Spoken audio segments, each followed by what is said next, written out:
Oh boy. Okay, perfect. No problem. So I'm gonna go over that again. So we're talking about color again. Like I said, when we're talking about color, we actually we talked about the color wheel, which has primary colors, your secondary colors, and tertiary colors here. So in this particular case, we're going to be talking about your color scheme. So color schemes are different when you're talking about primary, and tertiary. The primary is the primary color that you're actually going to use for that design. So you're going to see this predominantly on the actual design. Secondary, you may see, touches of that in other areas. And then your tertiary are maybe highlights and different things that you may use these colors for. Or you may not even use them. It just really depends. So like I said, just know the difference between these primary, secondary, tertiary when it applies to color scheme versus your colors, like your actual color palette. Or I'm sorry, not your color palette, the color wheel. I'm sorry, color wheel. Okay. All right. So what I was going over here is that like I said, each color itself are made up of those same color, the colors on the color wheel. It still creates those colors, but it's just a combination of the color values. Or like if you think about like paint, so you want to measure how much red I'm going to put in, how much yellow I'm going to put in here. So you have like this mix, and you mix it up to create some of these alternative colors that you may not see on the color wheel. Okay. And so whenever you're thinking about print, again, print operates in CMYK. Okay. And RGB is typically your digital. So red, green, blue is your digital colors, color profile. And then your CMYK is your print profile, which is cyan, magenta, yellow, and black. Okay. So in this particular case, we're going to be talking more on CMYK. We're going to be specifically talking about things that you would print, any designs that you would print. So whenever we take a look at these, we want to understand the values. We need to know how the makeup of this color is, so that way I'll know specifically if somebody says, hey, I need that color. What's the color that you use for that design? Oh, okay, well, I can click on this, and then I can actually go over to my color palette, and I can give them the color values, okay? Now, one of the things that you want to understand, and I left it this way on purpose so I can show you, but you can create a color palette, but when you click on that color, you may have percentages like this where it has decimals. You want to try to avoid the decimals, because what it does, it sometimes confuses the actual the printing press or the RIP or wherever the file is going. Sometimes the computer cannot understand a decimal, and it will shoot it, one direction or the other, and then you can see that the color may be a little bit off. So whenever you're creating something, you want to make sure your CMYK values here are actual real numbers, like real whole numbers. So I always round up and round down. So if it's 49.38, I'll just say 49. If it's 63.81, I would say 64. So, and this would be 56. Oops, 56. And this would be 30. You put 4 up there. Oh. Professor, guess what? My printer, now I know the colors on it are CMYK. The what? I'm sorry? The print, the colors, the ink on my printer. Yeah. Are CMYK. I did not and black.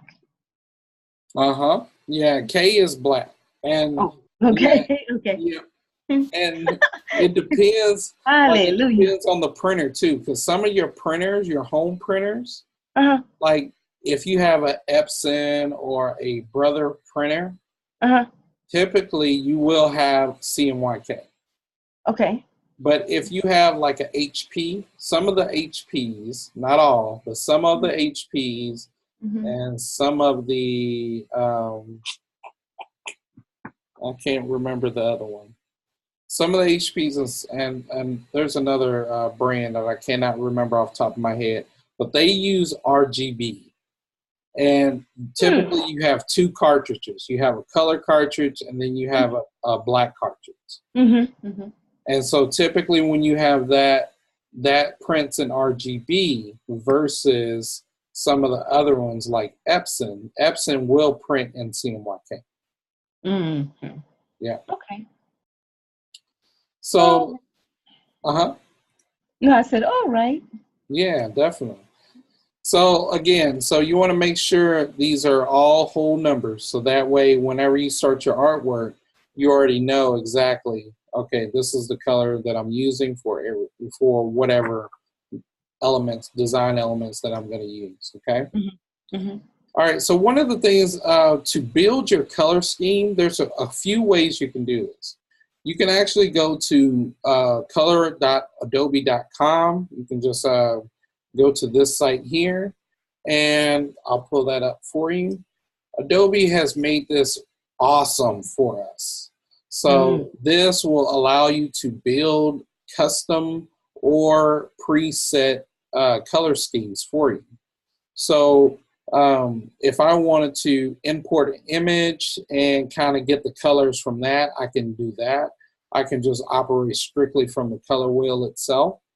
And then if you remember your color harmonies, like your analogous, monochromatic, triad, complementary, compound, and it has some extra ones called shades and custom. So you can also switch between these to create different color options, okay? So with using Adobe Color, it comes with your subscription. So if you have a subscription with Adobe Creative Cloud, then you'll have access to this. When you actually log in, it's going to ask you to log in. When you log in, it actually will save your color schemes to your software.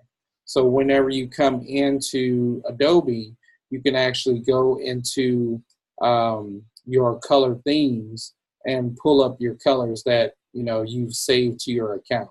So right now I'm not logged in, but you can save it to your account and then they pull up right in here, okay?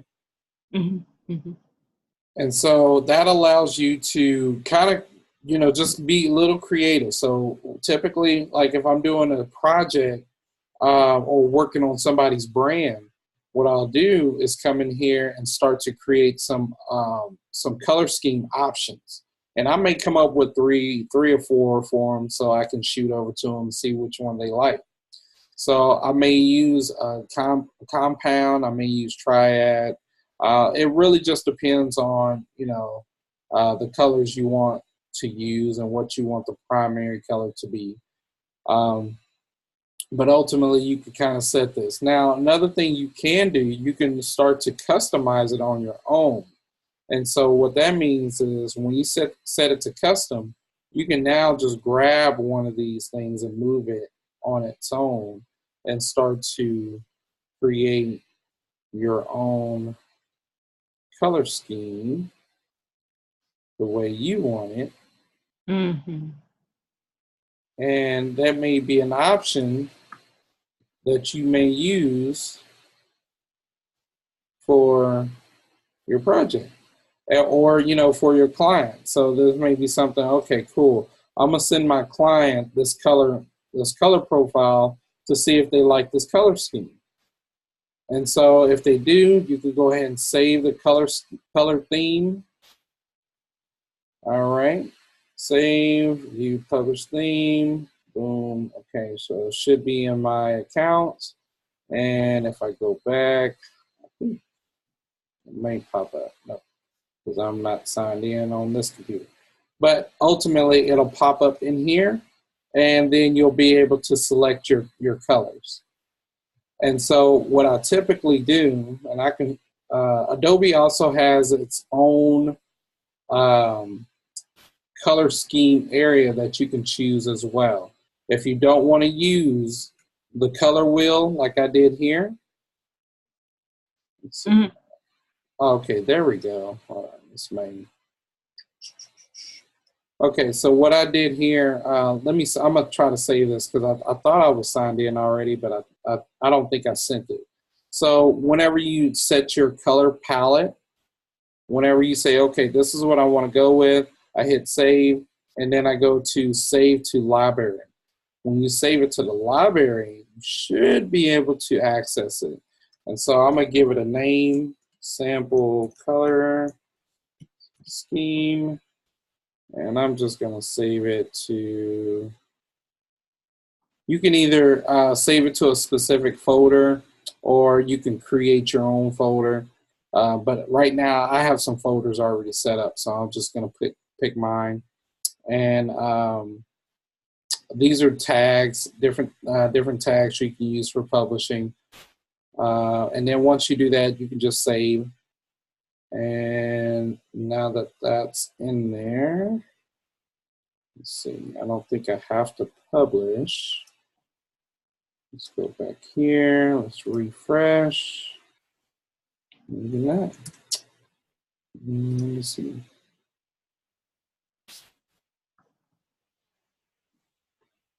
I may not be signed in, I guess. Nope.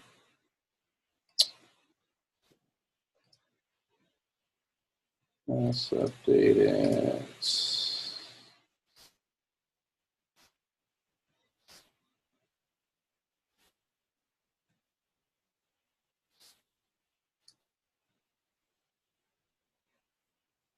And I don't think it will let me do it. Yeah, and I don't want to sign out because I don't have that password with me. But okay, so anyway, what I was going to show you is that once you save it, it actually auto-populates in here. So and this is the refresh button here. And so if you click on refresh, it should actually pop up once you save it. If it doesn't, just let me know, and then I'll look further into it. But I've done it before, and typically it'll pop up as long as you're logged into your account. You have to make sure you're logged into the right account. For now, what I'm going to do is just use what's already installed in Illustrator. Illustrator already has preset color schemes for you. So you can actually choose any of these color schemes.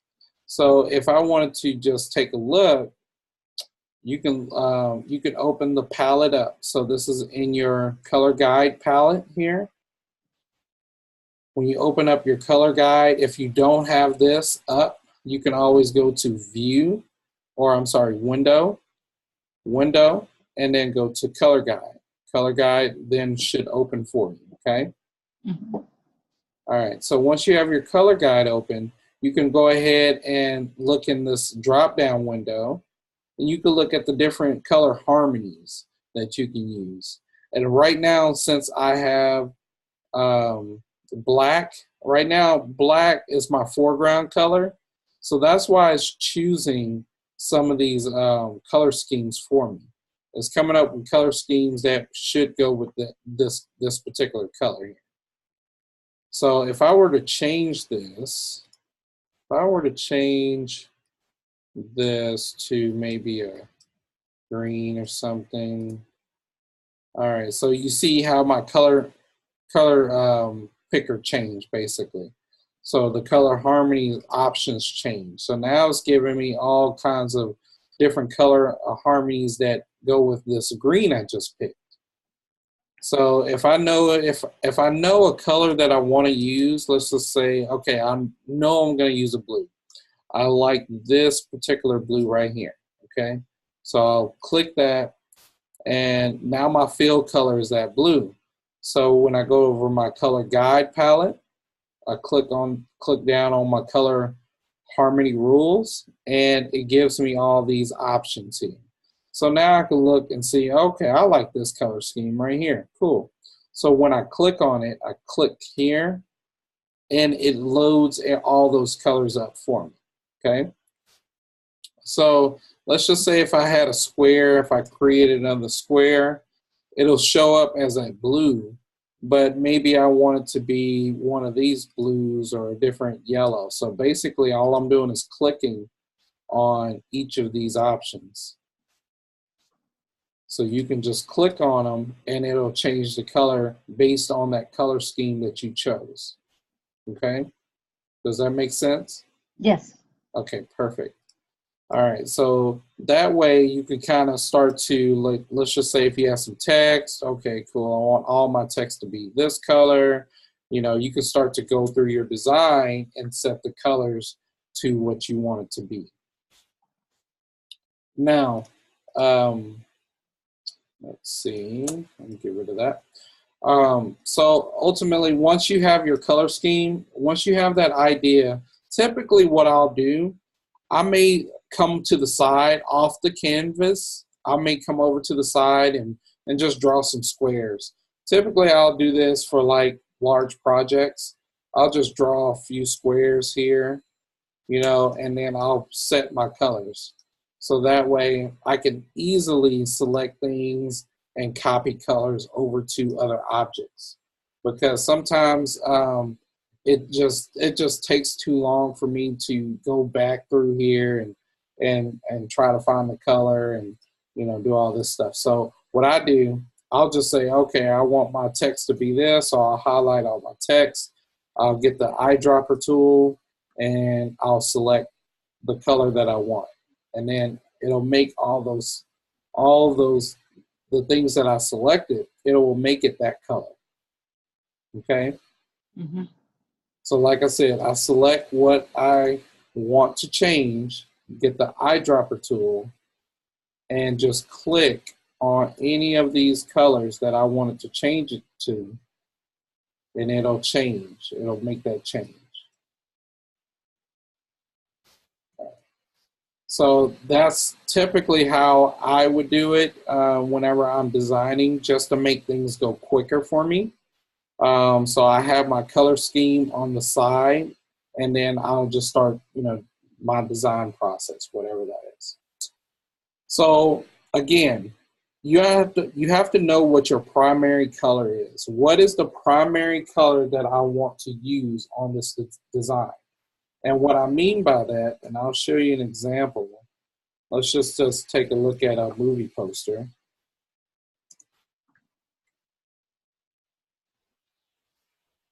So like if you look at this movie poster, this is predominantly green and this orange color. Okay? So I know most likely the primary color is going to be this green. Secondary is going to be this orange color. Okay? And so in my color palette, I would start to mark that off, you know, to whatever that primary is, the secondary is, and any additional colors that I may use are going to be tertiary. So I may use these. I don't necessarily have to, but I know for a fact that I'm going to use the primary and the secondary colors. Okay? Mm-hmm. And so whenever you're using colors, you have to specifically know where and what you're using that color for. So for instance, if I have like, let's just say I have a border. Like if I'm creating borders around, like if I'm doing a news article. Matter of fact, I'll show you a project that I'm working on now. Let's see.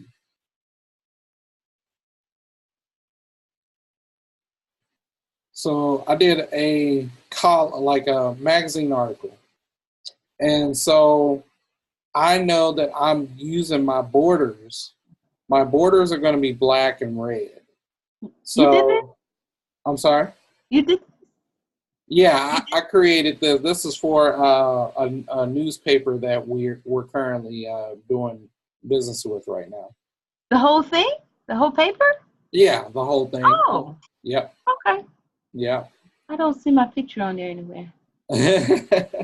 Famous as I am, and that's uh, positively famous, because you've got some people that are famous, but it's not positive.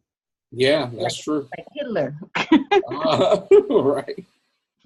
Yeah. So, but yeah, whenever you're like using these colors, like I know for a fact, the black that I'm using, this particular black that I'm using, I'm going to use it for my borders, and Hmm. I'm also going to use it. I'm also going to use red for like a section of my borders. I'm not going to use it for a full border.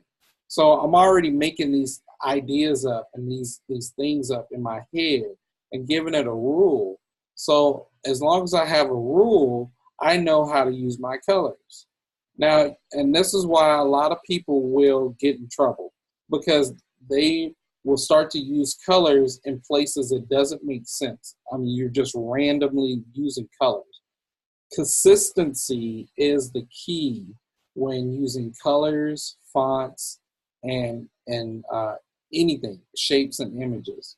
You want to have a consistent look. That's what makes your designs really look impressive.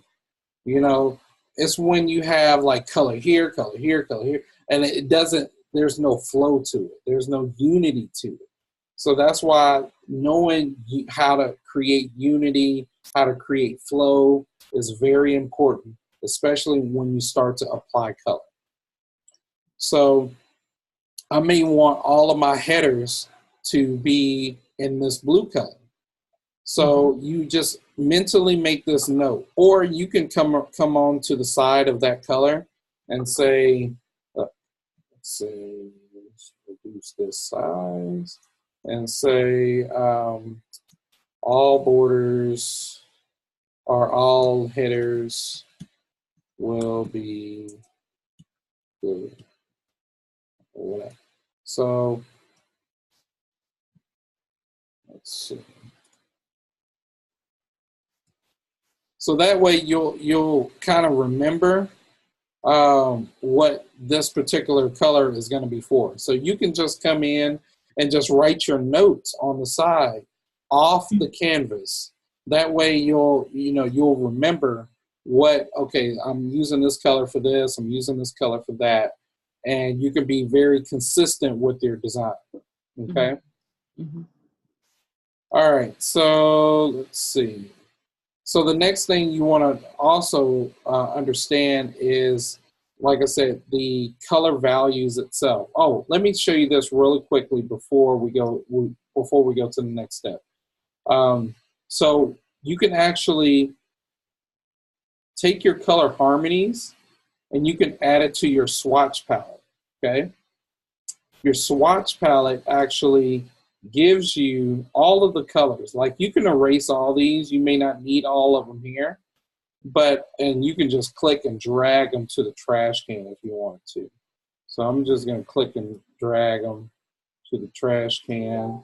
Or I think there's an option to do a new, let's see, new color group. Maybe not. Let's see if that works. Let's see if this works. No, that's just a folder. Okay. So, but anyway, I think you have to go in one by one to actually delete some of this. Some of these colors just come standard um, with Adobe when you open it, but you can dump them off. You don't really technically need them unless you want to. But what you can do, like I said, once you have your color scheme, you can come in and you can actually click on this icon right here, and that'll add that to your swatch palette. And right now, just hold on, let me go back to, I want the one that I have here. Let me see.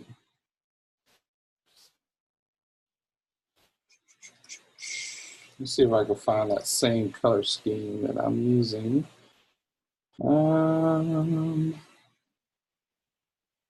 I think it may have been. I'm just going to pick one here.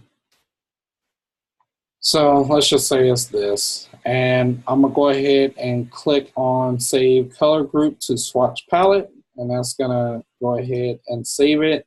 And now they're all there. So now all I have to do is either I can click here and just kind of change all of my colors to whatever that color is, and it'll automatically do that for you as you click on. You got to click on the object and then click on the color. So just make sure you do that, okay? All right, so the next thing I want to go, and I know we're running out of time, so I'm going to kind of fly through this just a little bit so you can watch the replay. All right, so one of the things, like I said, you want to make sure that you have whole numbers, okay? So when I put those new colors in, it's probably going to give me decimals. So I want to come in and select each color and make sure they're not a decimal. They need to be a whole number. So you just go in and correct all these. And I'm not going to do all of them. I'm just going to do these two. 30. Perfect. So that way you'll know your color scheme. When it prints, you're going to have a very accurate color, okay? The next thing I want to talk about are Pantones. Your Pantones are color combinations that are used in the print world, okay? So what that means is that there are very specific ingredients for making this particular color.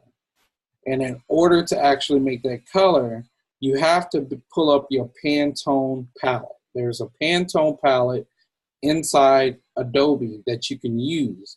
Sometimes when you're creating a brand or you're creating a logo for somebody, you may either do one or two things. If they are very specific about their color, then you want to make sure you create a Pantone color for them. If they don't mind, you know, as long as it's a CMYK that's pretty accurate and they don't have any issues, then you can leave it in CMYK and just give them the values for that. But like I said, we're going to talk about people that are very specific. So whenever you want to create like this particular red is called Pantone 185C. And 185C means 185 coated. Coated is basically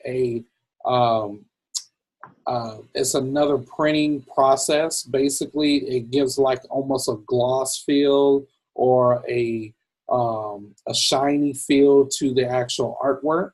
So you just want to, like, whenever you know that it's going to be like on a high gloss or something like that, you definitely want to use something like this. You want to use that 185C coated. If they are printing something that is not coated, it's uncoated or a matte type of paper. And paper is something that we don't really dig far into with this course, but that's very important to know. But if they are printing on a matte paper, you want to do a 185 uncoated or U, 185U, okay? So in order to even make these colors, to find out where they are, so in Illustrator, what you want to do is actually bring up your swatch palette. These are swatches. All these little colors, they like swatch chips, like you would get at the paint store, swatch chips. So what you want to do is go to this little hamburger, little menu thing, and go down to your open swatch library. And in there, you go to color books. This can get very confusing if you don't, kind of know where to find this stuff. And so, because this thing has so many different color options and color processes and different options that you can choose from. So you have to know specifically what you're looking for. And so what we're looking for today is Pantone Solid Coated for C. We're going to look for the C first. So I want to see Pantone Solid Coated. So that is going to bring up this palette right here. Wow. And yeah, this thing has hundreds of colors to choose from. But if you hold your mouse over the colors, it'll give you the Pantone number. That's what you're looking for. You're looking for the Pantone number. So if you have they have an actual Pantone book. It's this little like swatch book that you can buy. It's typically $100 and some dollars. Believe it or not, this thing is expensive. But ultimately, you can get accurate colors with your design. So you flip through that book to find what color you want to actually use. And then you can come to your Pantone Solid Coated options here, and you can select that particular color. So right here, you can see that it's 185C. That's the Pantone color I chose. And that's what the information I would give to my customer. I would let them know, hey, on your logo, we are using Pantone color 185C. That's what you need to tell the printers to print anytime they print anything for you. Okay? That way, anytime it prints, it comes out exactly like this. If it doesn't, that's on the printer. You need to tell them to recalibrate their machine so it'll actually work. So you want to make sure that Pantone is given to your customers. Same thing for uncoated. So you would choose, again, go to Open Swatch Library, Color Books, and Pantone Solid Uncoated. So when you click on Pantone Solid Uncoated, you have another set of colors that comes up. Again, if you hold your mouse over each of these, it gives you the numbers. And I found 185U, and that's what's selected right now. So I just go ahead and click on it to actually change the color. So if it was a different color, let's see, I can come in and just click on this color, and it changes it to that 185U. Okay. All right. So gradients can merge colors together. So what I did was I merged my primary and my secondary color together. Okay. So all the main thing that I did, let's just start from the beginning here. So I'm going to just make it one solid color. So just like making any shape, any square, any triangle, whatever. So you start with a fill color. And then once you have your fill color, what you want to do is come over to your gradient palette here. If you click on your gradient palette, it gives you your fill color here, but I need to use a gradient. But I want to use the color that I'm on. So I want to make sure I select the object that I want to use. I come here where my fill color is. I'm going to click and hold it. Click and hold, and I'm going to drag it down to this color bar, right under the color bar, and drop it. Okay? I'm going to do that one more time. So right now, I'm going to click on my fill color. I'm going to drag it down and drop it. So right there, you can see that color. You can see that color right here. I don't need the white, so I'm going to take the white out. So in order to do that, you just click and hold and drag down. And that'll delete it off of this color bar, okay? Or color gradient slider, okay? Mm-hmm. So what I want to do is push this all the way to the far left. But for this color over here, I want it to be my secondary color. So I'm going to click on this one time. I'm going to grab my eyedropper tool, and I'm going to come over here to my secondary color and click one time. And actually, I'm sorry, hold on. Click here and hold shift. So get the eyedropper tool and hold the shift button and then click. And so what that does is makes this particular color change to your secondary color. So it's already started to make that gradient. So it goes from one end to the other. So it goes from that primary to the secondary color. And you can see that right here. Mm-hmm. Now, if I wanted to change the direction or how the gradient looks, there is a gradient tool here. So you click on this gradient tool, and it gives you this bar which you can actually move to adjust your gradient. You can slide it more, you can give it more darkness. So there's some options that you can do here. But let's just say I don't want it to go from left to right. I want it to go up and down, vertical. So I'm going to click at the top and drag down to create a new one. And now I have it going, up and down instead of left to right. Mm-hmm. And so I'm like, well, no, it doesn't. I want the light part to be at the top and the darker part to be at the bottom. Okay, well, so start from the bottom and drag up. Mm-hmm. So now you can shift it. So, okay, so I want it to go from diagonal. So from the corner, the bottom left to the upper right. So now I can give it a diagonal gradient. Uh-huh. Or, it can be a off, it can be any angle that you want it to be. Mm-hmm. You can set it just by clicking and dragging. So you click and drag to create whatever angle that you want. Mm-hmm. And once you have it, once you set it, you just click on another tool. You can click on any other tool, and it'll permanently set for you like that. You can always go back and undo if you need to, but or you can just get the gradient tool again and just change the direction. And so if you wanted to do that to text, the problem with text, you can't add a gradient to text unless it's created outlines. So, and what that means, so right now it's just black text, okay?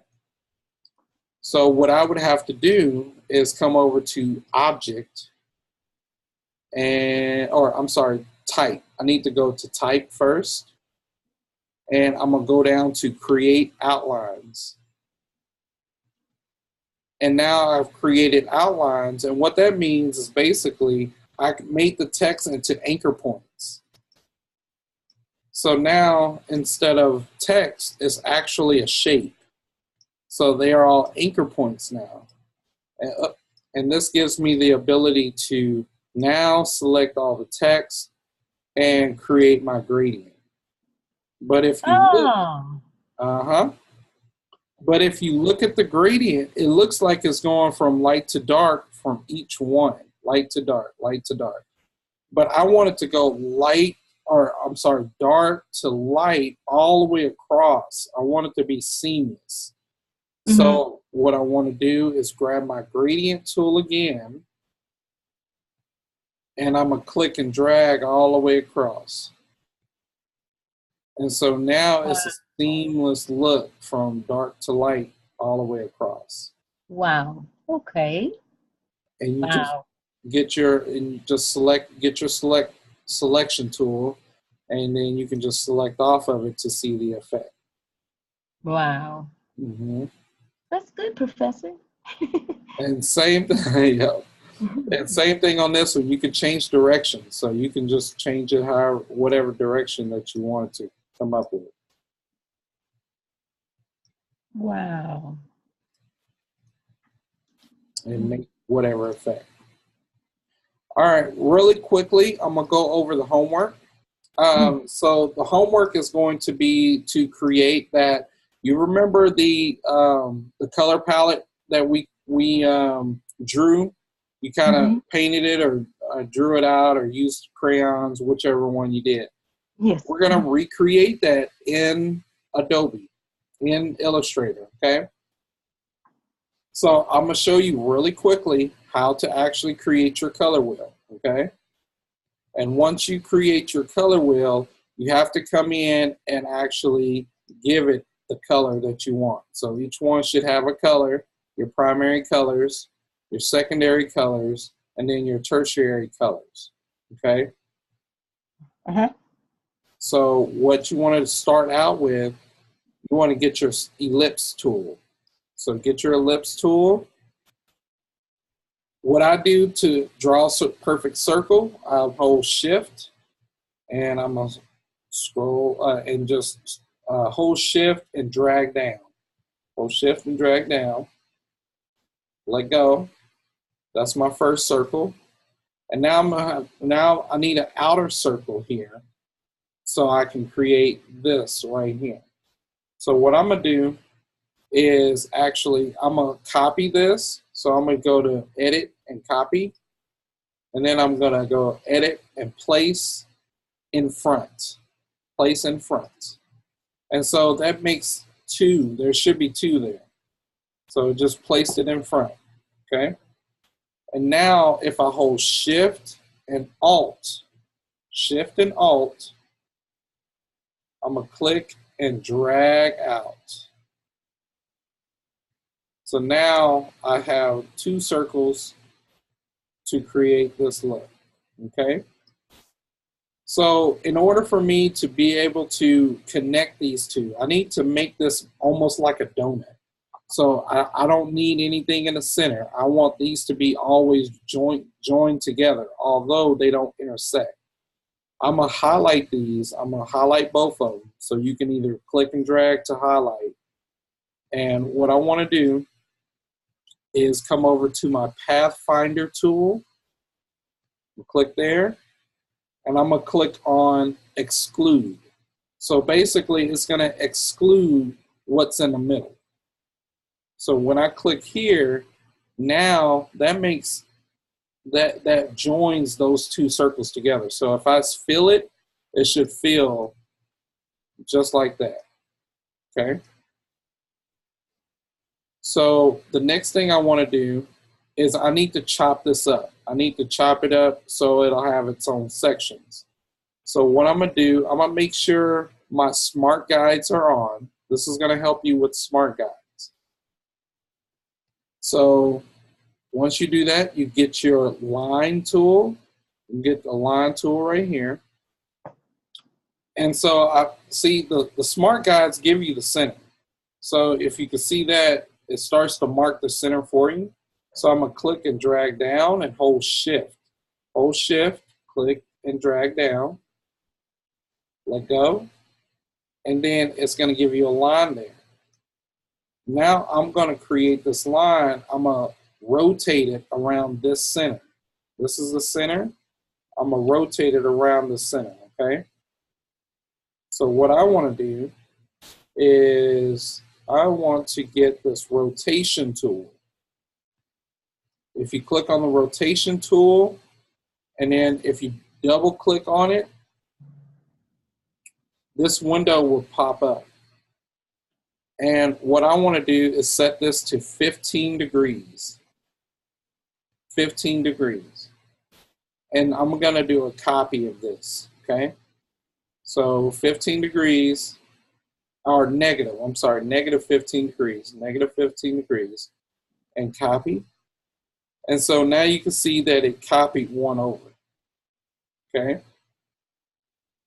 And now I'm going to double click on this again, and I'm going to do it again. I'm going to go ahead and copy it again. And so just keep doing that all the way around.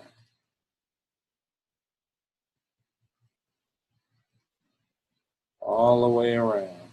Double click, copy, double click, copy until you get all of your, and this keeps all the lines evenly spaced. They're all evenly spaced for you.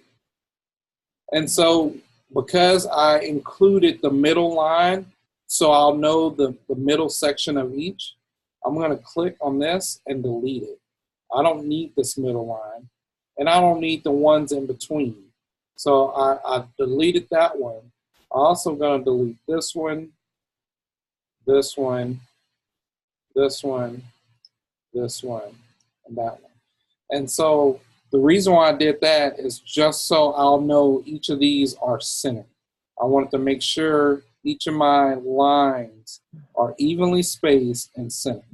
So I just deleted them so they wouldn't get in the way. And so now that I have this little spindle, I'm going to select everything. I'm going to just drag over everything and make sure everything is selected. Mm-hmm. And then I'm going to go to my Pathfinder tool and hit divide. Hit divide here, and it automatically divides it up for you.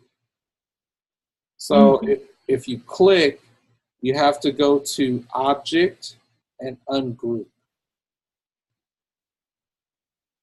All right. Okay. Now each of these are individual, so you can now fill these with color. Uh-huh. Okay. Now there's objects inside that's not visible, so just delete them. You delete all those. All right. So now that you have that, the next thing you want to do is get your polygon tool, and you want to create a triangle, but it needs to be straight at the bottom. So you're going to hold shift. So I'm going to hold shift to create my triangle. And I'm going to make sure the stroke is black. The fill on all these colors, I'm sorry, the fill on all these elements should be marked out. There shouldn't be any fill color. All of this should be only stroke only at this point, okay? So I'm going to go ahead and click and drag it. I'm going to make sure this lines up here. And so you can see that it points here, points there, which is perfect. I may drag it down, and this is just me being a perfectionist. I just want to make sure it's about center. So that way, now that's in the center. The next thing I would do is grab my pen tool, and I would click on the top here, top center, and then I'm gonna click here because I want the arrow to point to every third space. So this is 1, 2, 3. And so I want it to point here, and then I'm gonna click on the end over here, and I'm gonna close the shape out. I'm gonna close it out. I'm gonna do that again over here. Click, 1, 2, 3, click, and close it out. Do that again over here. 1, 2, 3, click there, close it out. So that creates my secondary colors. The last thing I'm going to do, I need to divide this triangle up, because right now the triangle is one solid piece, but I need to divide it up so that way I can change the colors. So I'm going to find the center again. So you can see that the smart guides give you the center. So I'm going to click outside the triangle. I'm going to go up to probably about here, which is midpoint, like midpoint to this. Mm-hmm. I want to make an angle. So I want to go right about here so that way I can make my angle go about midpoint. And I'm going to go past this point right there. And so I'm going to hit the pen tool again so it leaves it open. It doesn't close it, it just leaves it open.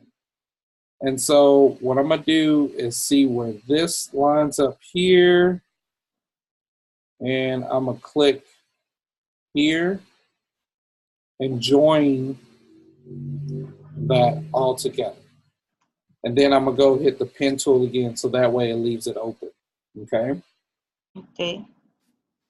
So in order to divide your triangle up, what you want to do right here, if you see, there's no objects in this area here. So I'm able to click and drag to to select the objects that I want to select. I want to select this line, this line, this line, and the triangle itself. So I just want to make sure those things are getting selected. So when I click and drag, so basically in this blank area, I click and drag to select it. The only other thing that's selected right now is this one right here.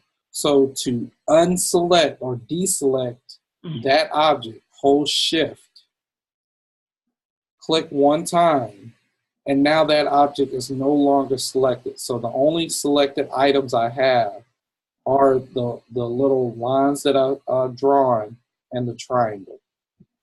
And then you go back to your Pathfinder tool and you go ahead and hit divide again. And now it divides it into those sections for you. And then to ungroup it, so that way you'll be able to select it, you wanted to go to Object and Ungroup. And now you can fill each of these areas.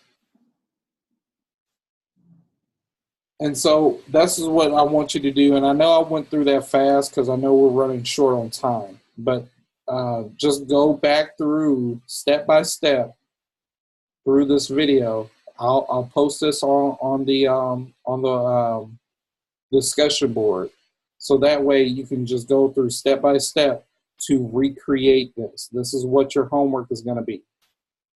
And so you're going to go, then you're going to go in and fill in your primary colors.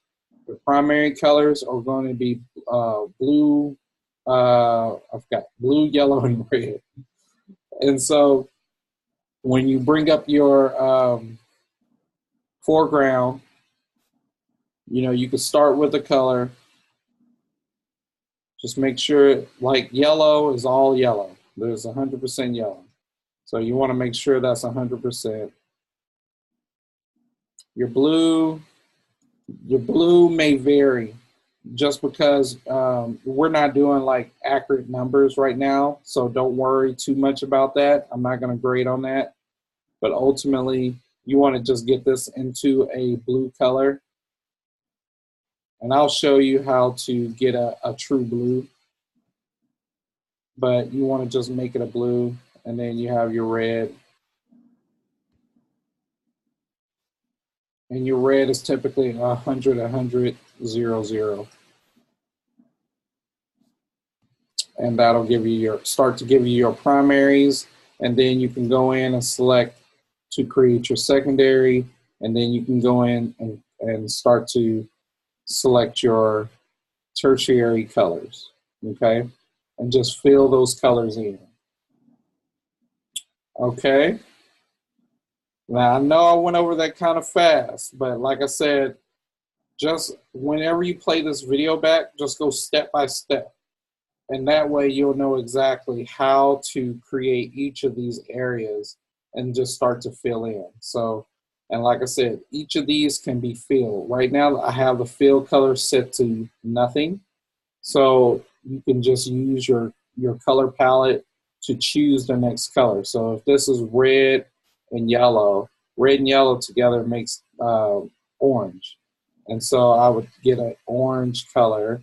And like I said, you don't have to be accurate at this point. The key thing is just to know what colors make what.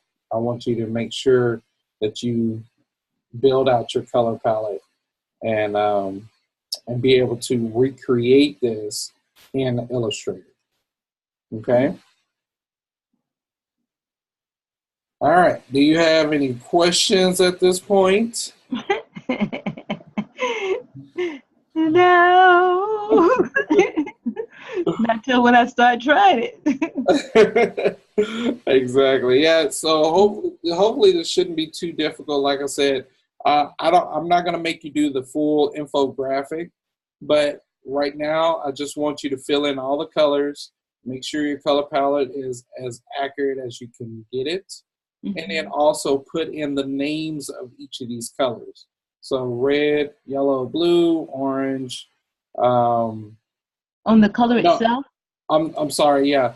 I want you to put primary red, primary yellow, primary blue, and then secondary orange, secondary, I think that's green. Oh no, that's purple or violet, and then secondary green, and then and then your tertiary. So I want you to label each of these sections, okay?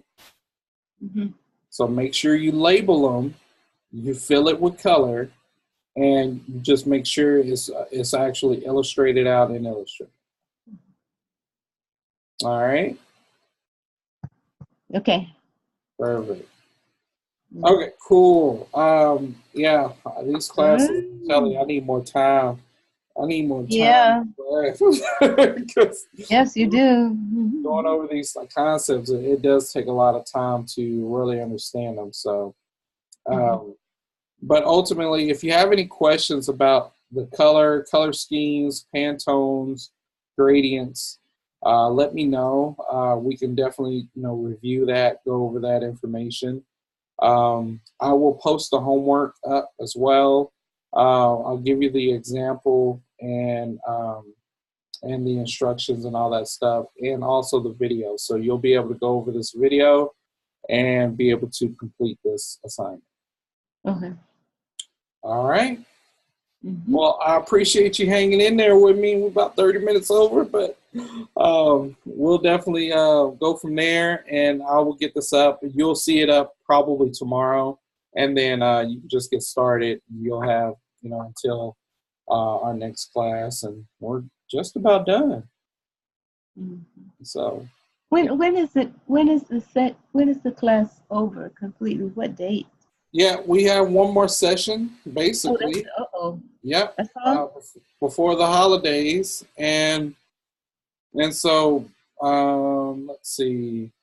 Yeah, so we'll have December 11th, and so we'll basically kind of go over the November 27th, basically information. But I will trickle down into this area too.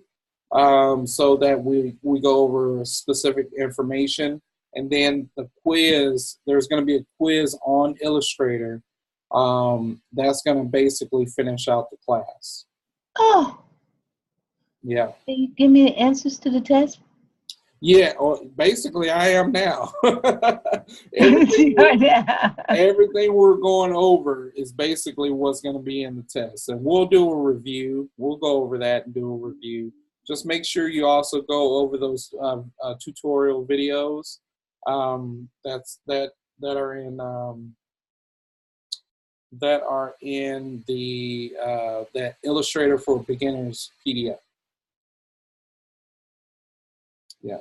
So, but other than that, yeah, that's about it. And like I said, I'll post this, and we'll keep going from there. All right. Any questions? Not at this point. Okay, perfect. All right. Well, you have a wonderful night, and I will talk. On that last quiz, the first quiz, I think you should let me have one of the answers. The one that says the type. It says type because we've been using type, and it says it's character, but we've been saying type. I'm sorry. What do you mean? On the quiz. It says, what does the symbol mean? The T. Type. Yes. It said wrong. It said it was character. And we've been saying type. You talking about on the previous quiz? Yes. No. It said character. I don't remember. Let me see. 'Cause I don't.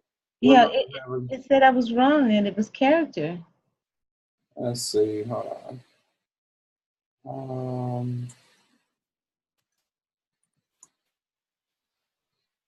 Let's see.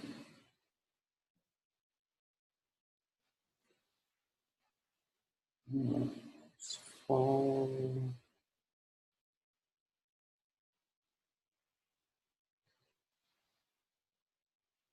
Let's see.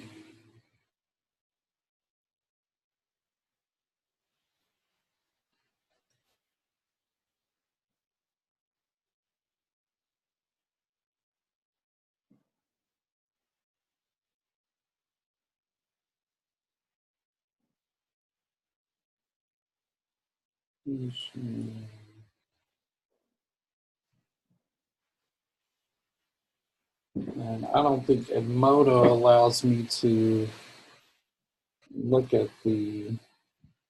Uh-oh. I was okay. Let's see. Quiz.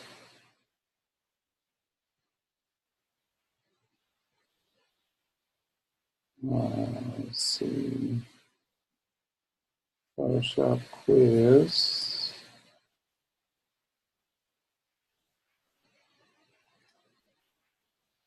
Okay, and this was, let's see, what palette is this? What palette is this called? The only one that I see that says character was when it said, what palette is this? Right. And so the palette. And it was saying T. The palette? No, this is a tool. Now, there's a character palette, which I took an image of this. This is character palette. So your character palette, it basically gives you all the characteristics of your text. So your type tool is basically, you know, like I said, if you want to type. But in order to edit your type, you have to open up your character palette.